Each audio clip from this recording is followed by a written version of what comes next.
All right, guys, bang, bang. I have a very, very special treat for you today. Robert is here. Thank you so much for doing this, sir. Welcome. My pleasure. All right. So, for those that don't know, you are the brain behind Dunkin' Donuts and the absolute epic scale that business ultimately achieved. Maybe we could talk a little bit about just your background before Dunkin' Donuts and kind of where you grew up and how did you eventually come to run the business? It's a family business. I sort of figuratively grew up over the store, worked in all kinds of jobs as a kid, running donut shops, running canteen carts. My dad had a lot of different businesses, and I spent time putting in my hours in each of them. And then went into hotel school. I came back, worked a bit for the business. Went into the Army, did my military service. In those years, it was mandatory military service. And then after that, went to graduate school. And I graduated business school in 1963. And lo and behold, that time my father turned to me and what I can only describe as a breathtaking moment, asked me if I wouldn't take over the CEO-ship of his business then called Universal Food Systems, which were 8 little businesses. And as you can imagine, a little bit cocky 25-year-old, fresh with an MBA, but still an overwhelming request, something I didn't expect. I thought I'd be joining the family business. I went to hotel school. And so I was studying to go into the business, but clearly not in that capacity. And so when you take over as the CEO, I love how you describe being the 25-year-old with an MBA and kind of, let's go take on the world. Talk a little bit about what was the aspiration? Did you know that you wanted to build kind of national chain and really kind of scale the business? Or was that something that just kind of naturally happened? Like when you took over as CEO, what was the goal? The real goal was to try to keep the family business in the family. My dad was an 8th grade educated guy. He always wanted to be a millionaire after taxes. He had a partner, his brother-in-law, who he split that partnership. They didn't get along. The partner, my uncle, started a competitive donut chain with the money that he took from the sale of his half of the business. And so my real goal at the time really was to try to straighten out the business, to beat our competitor, the family rivals in the donut business. And I thought I saw a way to straighten out what was a chaotic business situation when I arrived in 63. But profits had stagnated. My dad was trying to sell the business, couldn't sell it. He wanted $1.5 million, to be a millionaire after taxes. And he had really left the day-to-day management of the business to an executive vice president, a former Montgomery Ward executive. And basically, I thought that I could do a better job in terms of rationalizing the business, putting it on the right track than my predecessor, who was this fella who was running the business on a day-to-day basis. So my aspirations really were to please my dad, keep the family business from being sold, and try to grow it. But in terms of a big, grand design plan, 35 years later, that evolved as the journey progressed. But I did think I saw a way to straighten out the chaos that I inherited. Got it. And so you served as the Dunkin' Donuts CEO for 35 years.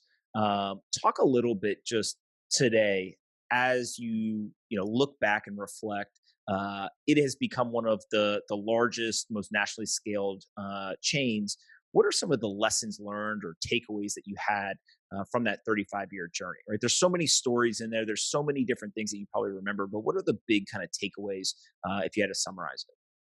In my book, really, it's a buffet of lessons, stories, and experiences that can apply to almost anyone, not only in business, but people just designing a life.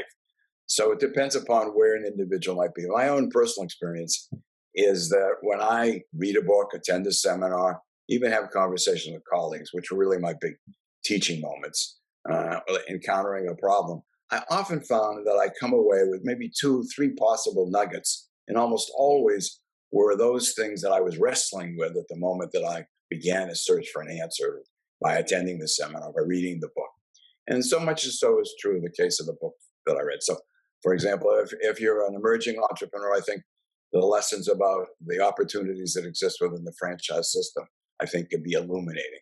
Uh, the importance of perseverance, second chances, I think, are critical. If you're joining a family business, the unique opportunities and challenges that are inherent in that may be helpful. If you're trying to scale a mid-size or an emerging business larger, the issues about planning that we found useful, how we basically recruited, retained, motivated a really what I consider to be a phenomenal staff, great teammates, might be useful. If you're a larger company, how we emerged and found ways of being able to organize our board of directors, I think was kind of unique and very useful to me as the CEO. And you might find benefit there. So I can't pin one or two key lessons out of all of it. I think I lead with the notion that the leadership is essential, whether it's a family, whether it's a company, whether it's a country.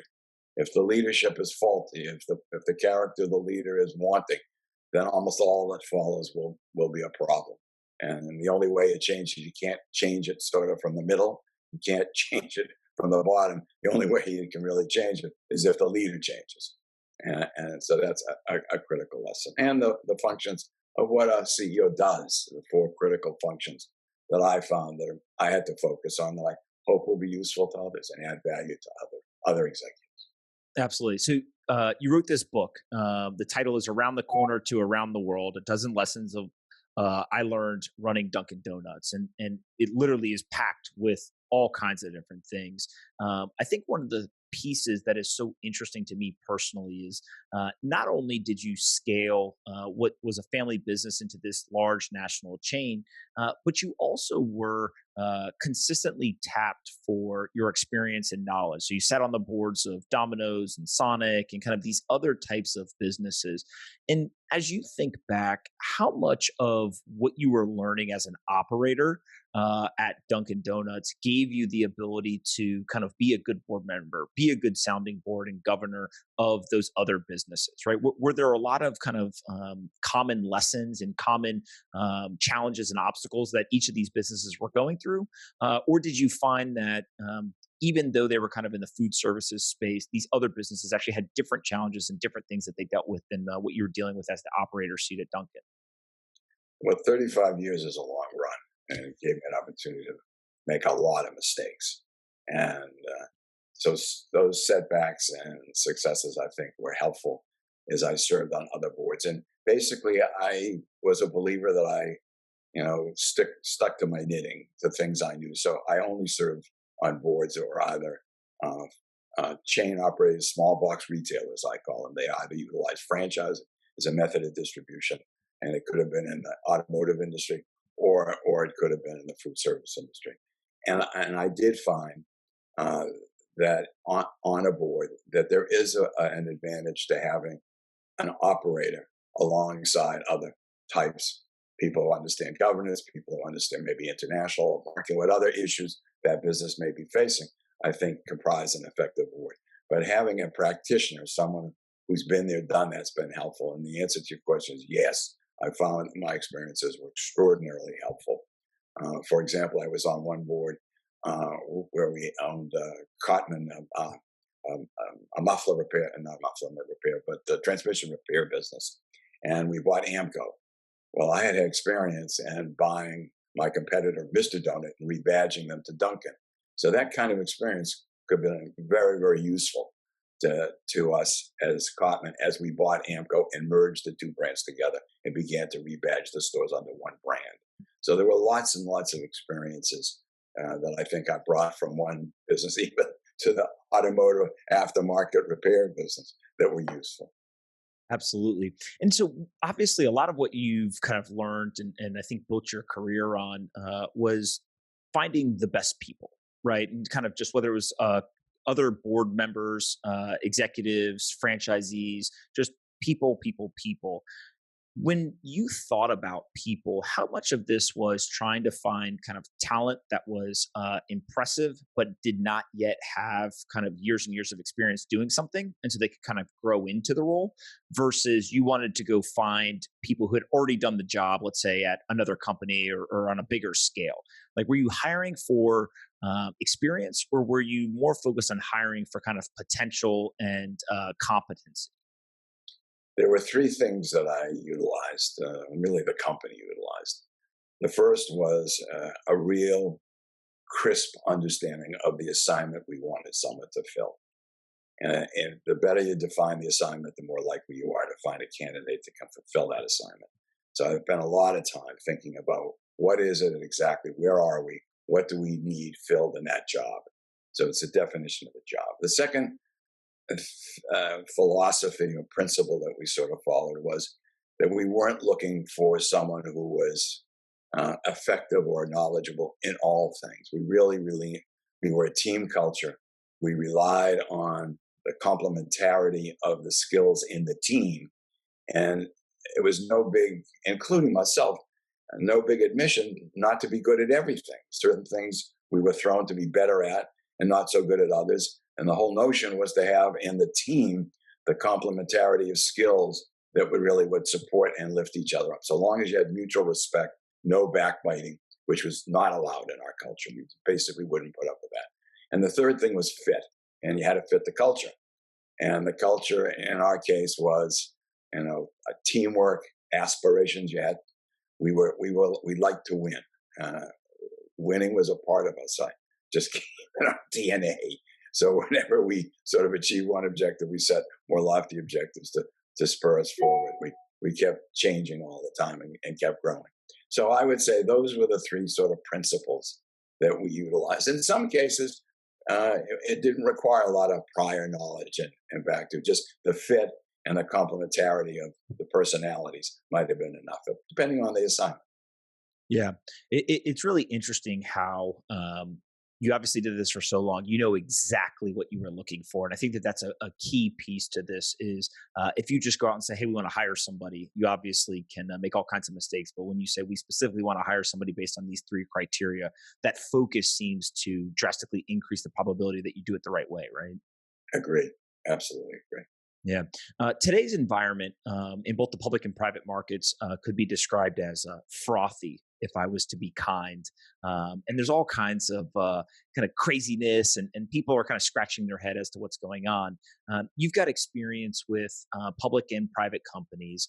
How do you think about, when a private company should go public, when they should stay private, when they should stay family owned versus take on investors? Like, just how do you think about navigating what I'll call the capital markets and kind of governance of public and private companies? Is there some framework that you would use to think through that if you were an executive today? Both have pros and cons. I'm ambivalent about the answer to that. I think having a public company is a great tool with the stock options to be able to attract and retain and be able to punch above your weight if you've got a growth company. That's a huge advantage. By the same token, when their quarterly earnings can be a terrible tight noose around your neck, and when you really have to make some longer term investments and wait, in an environment that historically had been maximize shareholder return and with lots of opportunities, the private equity buyout funds that are looking for activist shareholders that are looking for that opportunity can step in. So you have the issue of control. So on the one hand, there are tremendous advantages of public ownership, in my view. And by the same token, there are some disadvantages. If I were to do it again, if I could have and not had to sell the business in order to equitize my father's holdings and not have the company sold, we didn't need a lot of capital. I would have invented phantom stock options to replicate those of a public company, and I would have stayed private.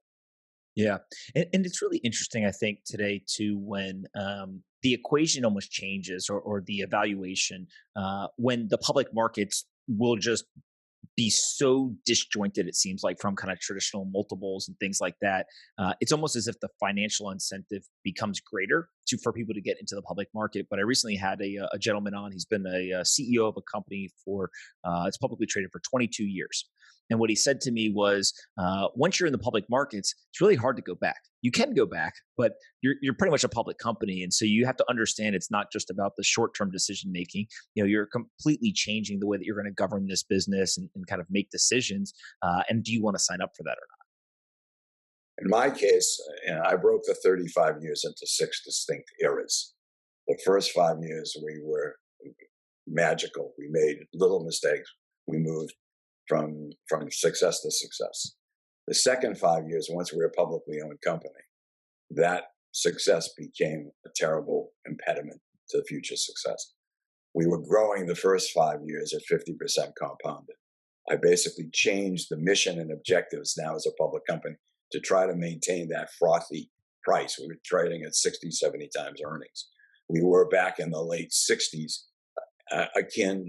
most food service franchising businesses were akin to what you see in high-tech businesses today in terms of the darling of Wall Street. Lost my way, changed the mission, and tried to maintain an unrealistic objective in terms of maintaining share price, and almost drove the company off a cliff. That's when I learned the importance of strategy and how important it is if you're aiming at the wrong target, the kind of cataclysmic result that can create, and how as the leader you can take a whole team and franchisees and everybody along with you. A lesson I never forgot and applied it in the next 4 eras, 5 years each. Never look back again. But that is the seduction of a public ownership.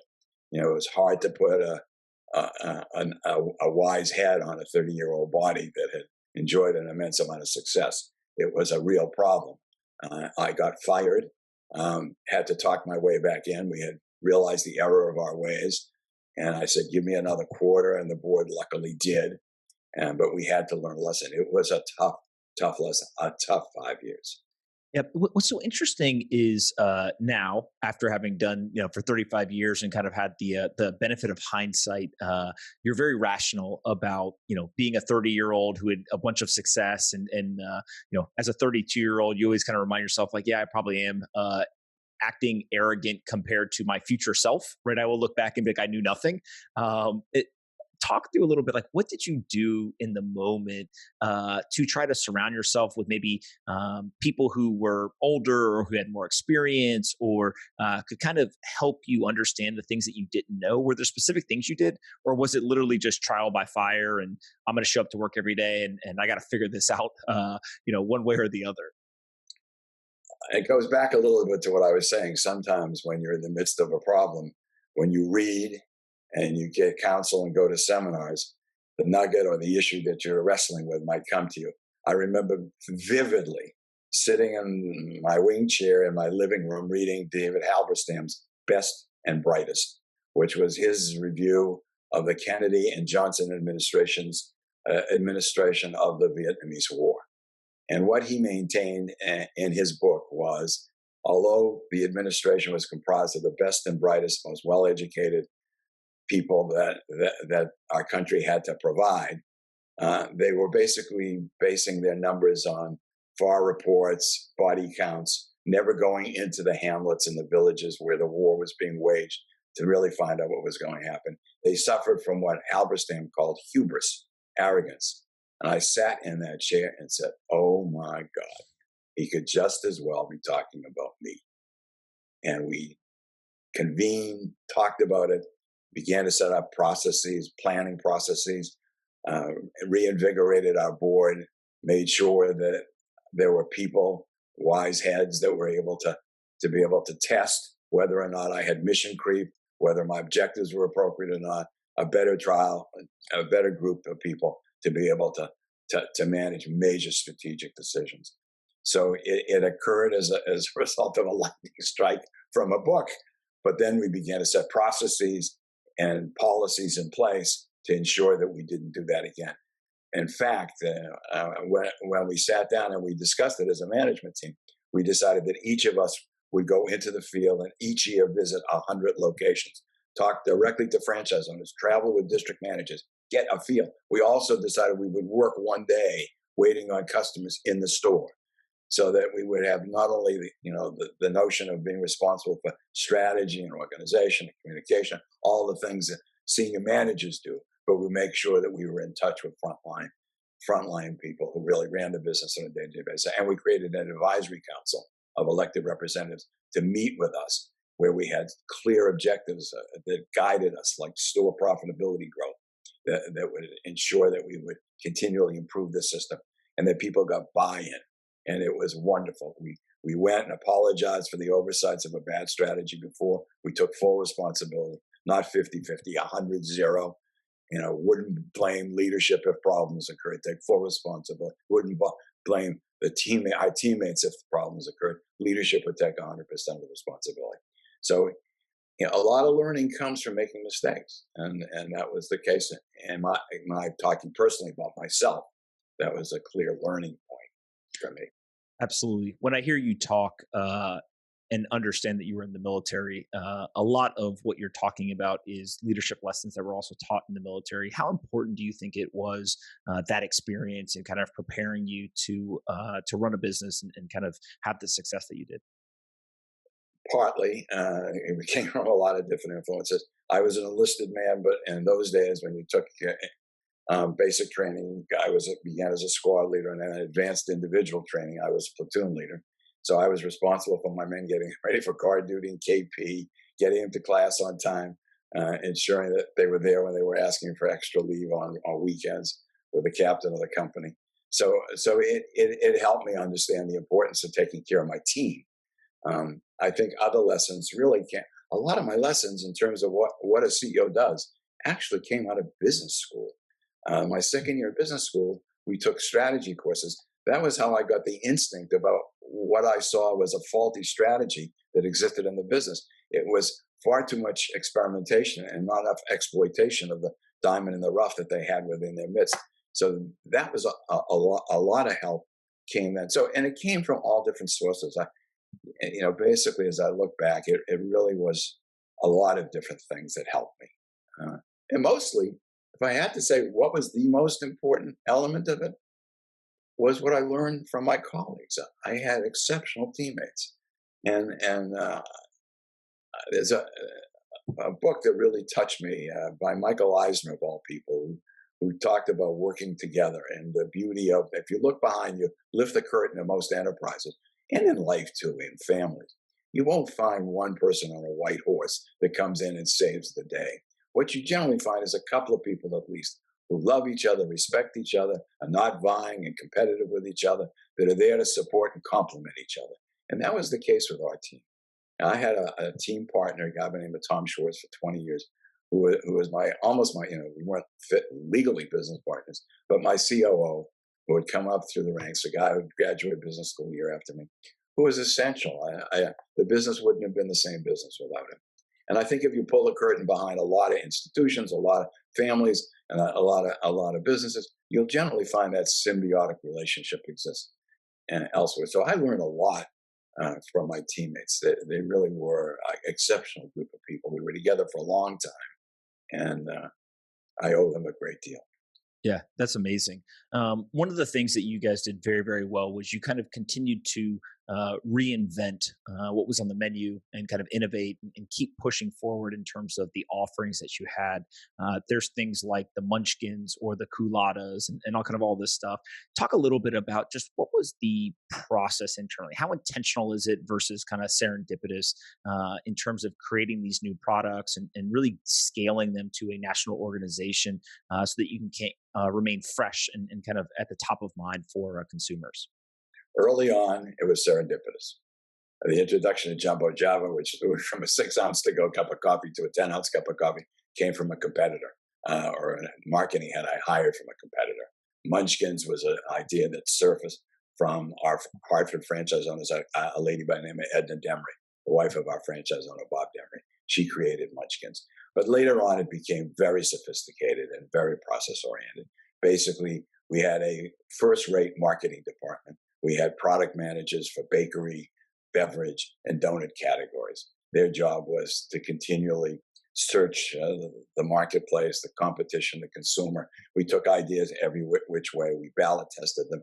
We tested them thoroughly a year in advance in order to ensure that they delivered on the same store sales growth that we wanted. We try. News is important in a retail business, whether it be price, product, promotion. There always should be some activity that excites and enthralls the consumer, give them another reason to come into the store. And so we manage those calendars very carefully, and product was among them. And in terms of business strategy, we used a planning model. It's now pretty much commonplace. But when we started, we modeled our performance way back when we first ran into trouble. So in the early 70s, we were using Jay Forrester's concept of modeling. And we wanted to grow earnings at least 15%. And that drove us to keep innovating and adjusting and need to plant saplings well in advance of the time that you might need those earnings.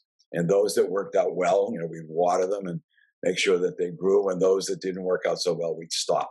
So there would be a lot of false starts. You got to sort of put a lot to catch fish. You got to put a lot of hooks in the water sometimes. So we did a lot of measured experimentation, still achieving our objective, but with an eye to the future, both in terms of markets and in terms of products and in terms of business strategy. Absolutely. You also, in multiple other organizations you were involved in, either as the operator or on the board, they've built very recognizable, defendable brands. And so obviously there's some value to that. Talk about how important that was, how intentional the brand building, and kind of how you saw that as an asset as you built these businesses. I think brand is hugely important. To me, a brand is a shorthand for the goods and services on offer. And for the consumer, it basically is a time saver. It's their most precious asset is time.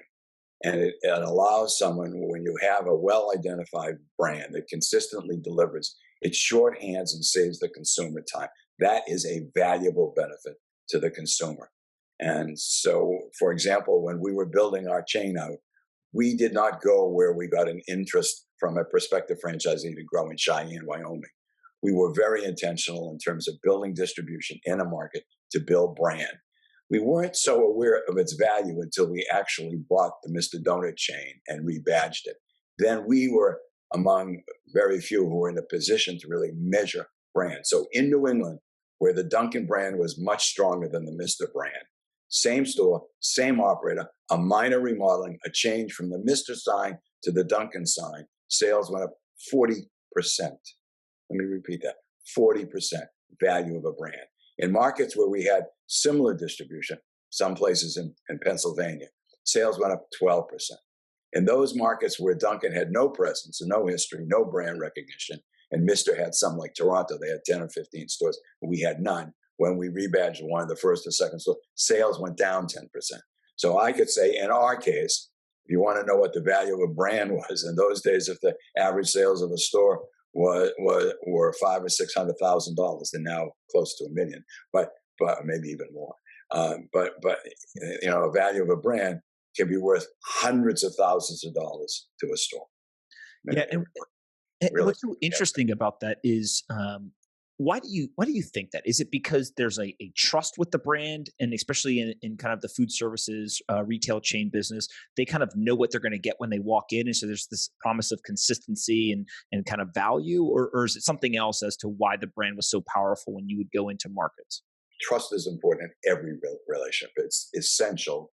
And no successful relationship exists without trust. And if you look behind it, when you don't have trust, it's rare you can ever have any kind of success. And so, trust is the ability, basically, in my view, of four things. It's sincerity, a public and private conversation with the same competence. You basically can live up to the standards that you set out. Reliability is you meet your promises, and finally is care. So I think the answer to your question is people have trust. And the fast food business, QSR business, quick service restaurant business, runs on two things, always has, it seems to continue to this day. And it really runs on value and convenience. And value is more than price. Value is a whole series of attributes, one of which is trust. I think I place a high value on trust. And Absolutely. reliability is one element that builds that trust. For sure. And so you built an amazing team, you built an amazing business. One of the challenges of running the type of business that you did versus many of the people who listen to this who run kind of digitally first businesses is that you're trying to build a culture and trying to build an employee base that is all kind of rowing in the same direction, but they're literally scattered among hundreds, if not thousands, of locations across the country. And so, how did you think about culture and morale and kind of really ensuring that everyone was working towards the same goals, even though they may not be in the same office or even know who each other are at kind of the actual service worker level? Well, part of it was the planning process. Everybody was involved, and everybody had a clear view of what our purpose was, what our mission, what our objectives were, what the 4 or 5 strategic levers we were going to pull in any one year to bridge scarce resources, the achievement of those objectives, and then the tactics that supported that. And we used that common planning language throughout, even for franchisees at district meetings. We would have them utilize that same language and that same framework to keep aligned and to keep together. We had a lot of high touch supplemental services to what would be a hierarchical organizational form. In our business, we have thousands of operations far flung all over the place. People expect consistency and sort of delivery, but there had to be an informal network that supported that, which was high touch. And that was store visits, that was advisory council meetings, that was fun outings, constant contact in terms of ensuring that everybody sort of was subscribing and aligned. Communication became extremely important. And every one of these methods and processes was designed in order to accomplish that. But a lot of it, in my view, starts with really having consistent planning language and engaging everybody in it and utilizing it year in and year out. I find in a lot of cases where people aren't clear about defining terms, there can be an awful lot of misery and unhappiness. And morale, we would take temperature readings. We basically had staff every couple of years. We do an attitude usage study, which we do with consumers. We would do them with our staff to find out. A big question I would always look to in that and other businesses where I served on the boards is, would you recommend this as a place to come to work to your friends and family? That was a big touch for me, that people really loved it and really would recommend it to others to come join us. We knew then that our communication policies, our pay policies, the mood, the teamwork that we were trying to engender, the culture we were trying to engender was on track. When it was off, that was like a red alarm fire for us in terms of finding out why, what went wrong, and how to fix it. Yeah. One of the keys to building a national brand and business like you did was obviously making investments and kind of thinking about where you were going to focus your time, resources, and energy. How did you think about kind of evaluating all of the different options that you had and then kind of prioritizing where to make investment and where maybe to, kind of wait till later to actually make those investments? Was there any process or framework that you used to I make would those say the decisions? first thing we really wanted to maintain a real significant competitive advantage with the consumer day in and day out. I mean, if you're going to be in a business that doesn't have a huge menu, you're only in certain day parts, and you're competing against the other businesses that are in more day parts. You've got to make sure that the offering it really does provide a sustainable competitive advantage. So first investments generally went to ensure that product quality delivered on what it promised to be. And after that, it was pretty standard stuff, I would say. The things that competed, so long as they were within the mission, were basically whether or not it would provide at the store level something on the order of at least a 15% ROI before we would ask a franchise owner to be able to invest in it. It had to be worth their while. They would stop following us if, in fact, we asked them to remodel a store, which is an important thing to provide a new face every 7 to 10 years, pretty standard in the industry. But if we couldn't justify that on an ROI basis to them, we would not do it. We would not ask them to make that investment, because we believe to our very core that if we allowed them to make too many bad investments, that they would stop following us, that they wouldn't listen in the future. And so we would search around until we found the right combination of factors. In our case, we found out the gating variable for that was that if there were more than 4 people in line, there was a 25% balk rate in terms of customers turning away. 1 out of 4 would leave. So we found out that we had to have more throughput in terms of more registers and more touch points with customers. The point being is that we ensured that we had to have a minimum ROI for our franchisees. And that's where most of the investments were made. They were made mostly at the store level, mostly made by independent businessmen, the franchisees themselves. In terms of our major investments, the one investment I did make along in the 35 years was when we diversified in the last era of the company's existence, or next to the last era of the company's my administration, was basically in Chili's restaurants.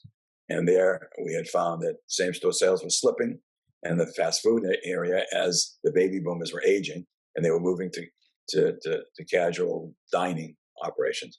And we took a license for Chili's and we began to invest some money in Chili's, hopefully to plant those saplings for future growth.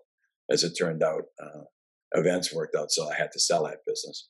And so never really was able to keep it to fruition. But that was the one diversification that we did make that required capital. Other than that, most of the investments were being made on behalf of franchisees. That's one of the advantages of a franchise system to the franchisor. Once you get a brand going and you build that, you basically can invite other people in to invest wisely and to grow the business. Yeah, it's absolutely fascinating. And how did you think about incentivizing the franchisees, right? So obviously there's a number of different models that people use when franchising, but how did you think about balancing the financial incentive and kind of feeling of ownership for a franchisee, but also ensuring that the Dunkin' brand and kind of core business had significant upside and also control over that kind of brand quality? Like where was that balance found? Basically, it started with one of the three objectives that the company had. I talk about mission objectives. Mission is what you want to be, and objectives are what you want to have. In our case, it was a 15% compound rate of growth. The second objective we had as a company was to ensure at least a 15% ROI at the unit level for the franchisee. That drove us so that we were ensuring that they would have a fair return for the amount of effort and time that they put into the franchise. When I traveled to the stores, I would often ask the franchisees, one of the two questions I would ask them is, if you had to do this all over again, would you invest again? Because that was, to me, a question that really was the acid test of whether we were delivering on our promise. Second question I would ask them is, if you were the CEO of the company today, what would you do differently than we're currently doing? So those are my two standard questions. But we were driven by that return, and we were and today less understood that a franchisee is in business for himself, but not by himself. He has the advantage of having a large company.